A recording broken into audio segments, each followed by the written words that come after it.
Pablo, de nuevo con vos.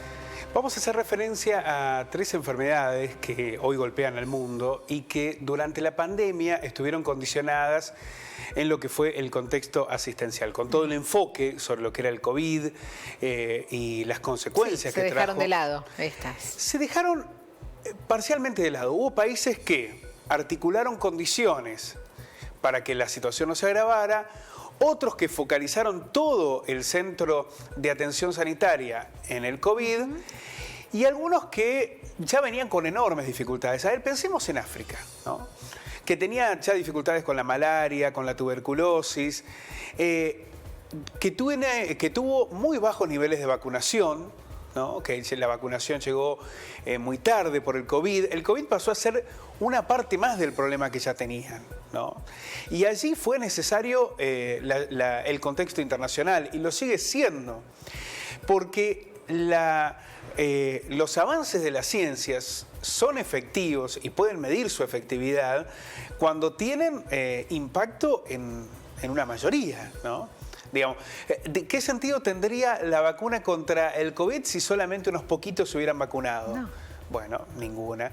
¿Qué sentido tendría contar con recursos para convertir al HIV en una enfermedad crónica y no fatal si no pudiéramos alcanzar a una mayoría de infectados? Bueno, también perdería la efectividad. Por eso la necesidad de que los avances científicos estén acompañados con la accesibilidad para una mayoría de personas afectadas por esta patología. Pero vamos a ver un informe que precisamente revela cómo fue impactando esta situación y que tiene que ver con el Fondo Mundial de Lucha contra el SIDA, la tuberculosis y la malaria, de la que participan muchísimos países en el mundo.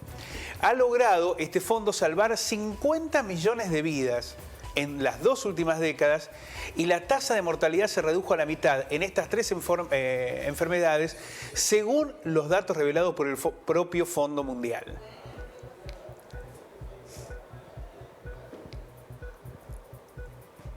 Si pasamos a la próxima trama, ahí está. El Fondo Mundial organiza la próxima semana un llamado a donaciones en Nueva York, ahora en los Estados Unidos, donde esperan recaudar al menos 18.000 millones de dólares para sus programas del 2024 al 2026. Es un programa que no se puede cortar. Si se corta, sabemos las consecuencias que genera.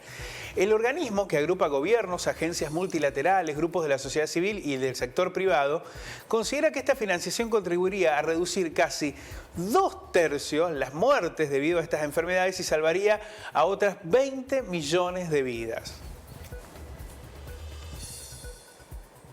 El informe advierte que el año pasado el COVID tuvo un impacto devastador en estos objetivos, con un retroceso por primera vez en la historia, no porque faltaran recursos, sino porque esos recursos se iban destinando fundamentalmente a las consecuencias de la pandemia. Desde marzo del 2020, el Fondo Mundial declaró haber invertido más de 4.400 millones de dólares para luchar contra la pandemia y reducir su impacto en sus programas. El Fondo Mundial, que suministra casi 1/3 de toda la financiación internacional para luchar contra el VIH, declaró que el número de personas que habían recibido una terapia antirretroviral, estamos hablando del VIH, el año pasado fue de 23 millones de personas, frente a los 21 millones del año anterior. Es decir, haber sumado 1.400.000 personas en la asistencia y en el acceso a las enfermedades antirretrovirales, a los tratamientos antirretrovirales en la enfermedad del VIH, aparece como fundamental. Alrededor de 10 millones de personas con el virus no tienen acceso a los tratamientos, y aunque las muertes vinculadas al SIDA se redujeron un 50% desde 2010 hasta llegar a las 650.000 el año pasado, todavía queda lejos el principal objetivo, que es estar por debajo de los 500.000 decesos anuales, que es la prioridad que se había fijado el fondo cuando comenzó con este esquema de recaudación. En tanto, con respecto a la tuberculosis, la pandemia tuvo un impacto especialmente grave, ya que muchos recursos se focalizaron contra el coronavirus. En 2020, 1,5 millones de personas murieron por esta dolencia. La pandemia también afectó a la lucha contra la malaria y la suspensión de algunos servicios hizo aumentar los decesos un 12% en el 2020 hasta situarse en 627.000 fallecimientos.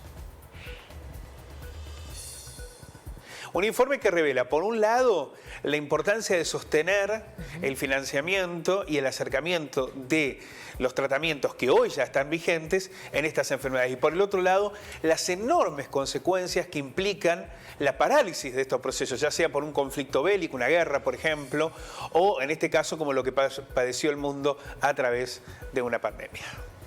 Muchas gracias. A ustedes.